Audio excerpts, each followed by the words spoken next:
On December 7th, 2004, Capcom released Mega Man X8, the last mainline entry in the Mega Man X franchise. Mega Man X8 looked to return the series to its roots after its dive into 3D with Mega Man X7, and for the most part, it does an adequate job of doing so. Having not played the game since 2005 or 2006, I fondly remembered it. However, diving into a new playthrough to celebrate the game's 20th anniversary opened my eyes to more annoying aspects I had forgotten over time. But even with these more irritating features, X8 stands out as the only post-X5 game worth taking the time to play.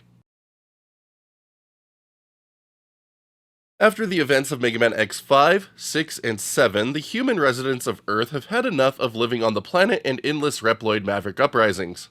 Seeking new opportunities in space to flourish, the Jacob Project was brought to life. To achieve the project's goals, a new generation of Reploids has been developed with enhanced copy chips, like that found within X7 hero Axel, that allow them to fit any role needed for constructing a colony on the moon.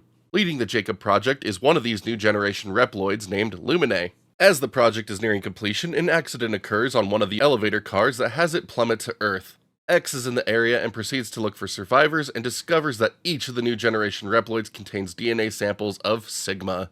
Lumine assures X that new-gen Reploids are immune from going Maverick, but shortly after the accident, problems quickly arise at numerous Jacob Project facilities. Lumine is also abducted by a resurrected Vile who was last seen in Mega Man X3. Mega Man X8 has a decent story and one that feels like a callback to earlier games of the series with the return of Vile. The plot is presented to players through animated cinematics, in-game cutscenes, and voiced and unvoiced text screens at various points through a playthrough.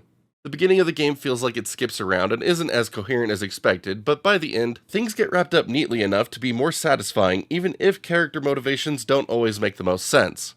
After the credits, an end screen appears setting up a potential Mega Man X9, but unfortunately, that game never materialized.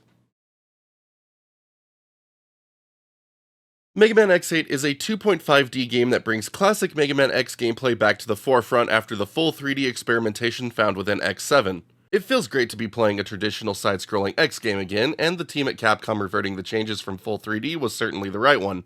Players assume the role of Mega Man X, Zero, or Axel as they take on the traditional set of 8 Mavericks and a few end levels before a final confrontation with the game's big bad.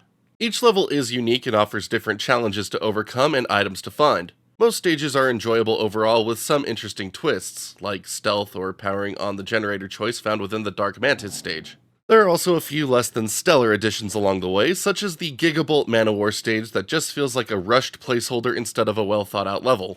Most levels are broken up into various sections with some form of gauntlet to overcome to proceed to the next area. I find these sections interesting as they serve as a way to build combos, restore health, and farm X8's new currency, medals. These can be essential in earning higher ranks or completing a stage, but unlike other Mega Man games of the time, rankings don't mean squat to the overall completion of the game. Instead, new abilities are purchased through the game's new R&D department for your hard-earned medals. New abilities and upgrades can be added to the R&D menu by finding rare medals within each level. In the more traditional Mega Man style, finding new armor for X and defeating bosses also bestows you with needed improvements to make your playthrough more enjoyable. The game can be unforgiving when first starting, but after a few essential upgrades to each character, it becomes a vastly different experience. Upon starting a new game, X8 does a good job of introducing you to its new tag team mechanics with an intro stage that takes you through all 3 characters' unique playstyles. X plays like he has since the original game, with his X-Buster and charge shots being his main forms of attack. Finding new armor throughout each level of the game changes up X's abilities, and unlike past games in the franchise, you can mix and match armor abilities to customize the experience. Zero remains the close quarters master with his signature Z-Saber, 3-hit combo, and double jump capabilities.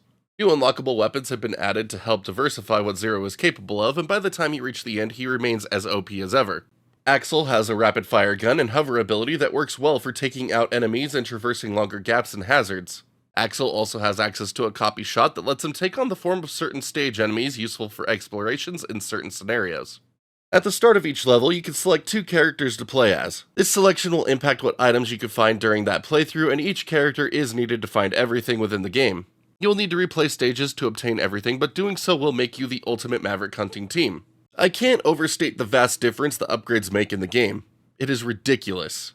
New to X8 is the inclusion of selectable navigators that will provide tips or hints at various points in a stage. Alia, who has been part of the franchise since X5, makes her return as a navigator and is joined by newcomers Palette and Lair. Each offers a different set of level hints, so taking each through a stage at various points in a playthrough is highly recommended. After completing the game once, each navigator can be unlocked as a playable character in a New Game Plus playthrough and mirror the playstyles of X, Zero, and Axel. It's a fun addition and entertaining to mess with. At any point of a level, you can quickly change between your selected characters to use for combat or traversal as you see fit. Switching characters can also help heal a hurt character, as half the damage you take in X8 is displayed as red health that can be regenerated if that character is switched to reserve. If you quickly switch back to that character, all red health will be deleted. Certain enemies can trap your current character and deal sustained damage until you execute a swap to free yourself, making it another interesting use of the mechanic. The meter on the left side of the character's life bars will also charge as you play through a level, and once full can be used to launch a powerful double attack, great for clearing a screen of enemies or dealing loads of damage to a stage boss. Killing a boss with this attack will give you a special badge on your level report, making it ideal as a finisher. Bosses in X8 are mostly forgettable. After all these years, I couldn't even remember most of them aside from the final fight of the game. This is honestly sad considering some of the iconic bots that have appeared throughout the franchise's existence. Even some of the more terrible ones from X6 and X7 have engraved themselves into my memory. To make matters worse, the fights themselves aren't very enjoyable overall. Each boss has an overabundance of invulnerability periods, and their ultimate attacks can be rather obnoxious. Weakness weapons, while interesting, have less impact compared to previous games in the series, making them feel optional instead of a fun way to quickly take such a powerful bot down. Dealing with your first Maverick can be difficult thanks to your weaker stats, so learning their patterns is essential. After a few upgrades, most can be tanked with relative ease with strategic character swaps, including the final boss of the game. With the New Game Plus playthrough, these problems only become more obvious as you can have even more powerful abilities at your disposal. At least it's fun to see how fast you can blow through them. The audio work in Mega Man X8 is a bright spot with solid voice acting that lacks most of the traditional Mega Man cringe found throughout the franchise. A couple of bots can still be annoying like Gigabolt Manowar, but nothing as obscene as what we went through with X7. Sound effects likewise feel perfect for an X game with solid mixing and impact. Music and ambience for each stage is also pleasing, and while there aren't any notable standouts for me like in past games, the tracks have never gotten irritating to hear after multiple level playthroughs. Surround sound is supported to further enhance the audio experience. Mega Man X8 is weaker in the series visually compared to what has come before. The use of 2.5D perspective with 3D characters doesn't look the greatest compared to the classic 16-bit and 32-bit sprite work of X1 through 6, and even X7 had better character models and overall animations. Instead, we get this odd amalgamation that doesn't quite feel right to look at or play. Character movements and attacks feel stiff and can detract from the experience. Some foreground and background elements can also get confusing in small sections of the game. It isn't the worst looking game, but the design choice makes gameplay feel more unpolished than it is. The backgrounds are my favorite aspect, with some nice details in many scenes. The animated cutscenes are likewise a mixed bag, with some looking pretty good and others looking, again, stiff. Thankfully, X8 is a game that can be run in 480p on a PS2 system, so you don't have to worry about interlacing further degrading the experience. The introduction of a New Game Plus is Mega Man X8's greatest addition for replaying purposes. Upon finishing the game for the first time, you can save your clear data and start the entire game over with all of your unlocked items. It makes the game insanely easier to complete than a new save file, but something about being ridiculously OP in this title is appealing. Unlocking the navigators, ultimate armors, and finding any additional rare metals are another great use of this feature. Grinding the metals needed to purchase everything can also take some time without grinding the game's intermissions or bosses repeatedly. Of course, you could always exploit the medal system in the original PS2 version if you want to get things done faster. It is also worth noting that clear data can be saved into the game's hard mode if you want to bring back some of the early game challenge with all of your maxed characters.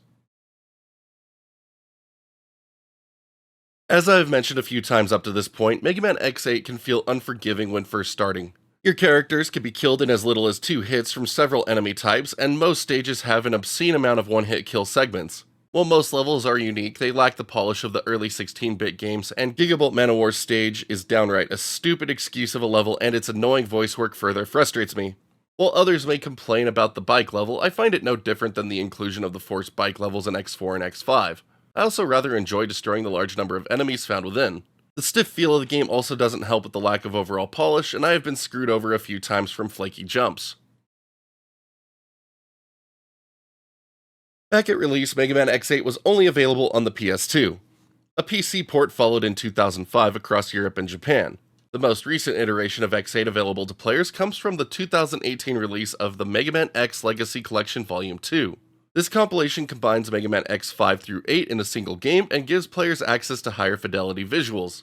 This compilation can be found on sale frequently and is a great way to get into the franchise for anyone who has yet to do so. While Mega Man X8 doesn't top my favorite X games list, it is an overall decent entry in the franchise and a step in the right direction compared to its two immediate predecessors. It doesn't have the greatest boss fights, and some levels rely too much on one-hit kill areas to obstruct players. The decent story X8 tells helps offset this somewhat, but it is still an unfortunate design choice. The difficulty of being underpowered at the start is balanced by the satisfaction of getting to be overpowered on your next time through. I hope that one day we could see the Mega Man X9 that was teased at the end of this game, but after 20 years, I don't think it will happen. So once again, happy 20th anniversary to Mega Man X8. You're not a great Mega Man X game, but you're also not a terrible one. So if you are a fan of the Mega Man X franchise and somehow haven't played this one because you heard it was crap, it really not terrible. So if you're a fan of the franchise, definitely worth playing. You'll likely have a much better experience with it than you do Mega Man X6 and definitely Mega Man X7. So it's the whole reason I really keep it around. But thank you all so much for watching today's 20th anniversary review of Mega Man X8. Really appreciate you all spending even a minute on this channel. But here at the end, just the usual favors to ask of all of you. If you haven't already, thumbs up, thumbs down, depending on how much you like this one. You can let me know that I said Alia wrong. That was intentional. But yeah, sub button, notification bell. And if you'd like to see this channel continue into the future, be sure to check out that join button here on YouTube or the Patreon link in the bottom right hand corner of the screen, as every little bit helps to keep us going. Big thank you to all of our current backers. This video would not exist without you. But until next time, my wonderful internet peeps, y'all stay awesome, keep on gaming, and we'll see you back next video.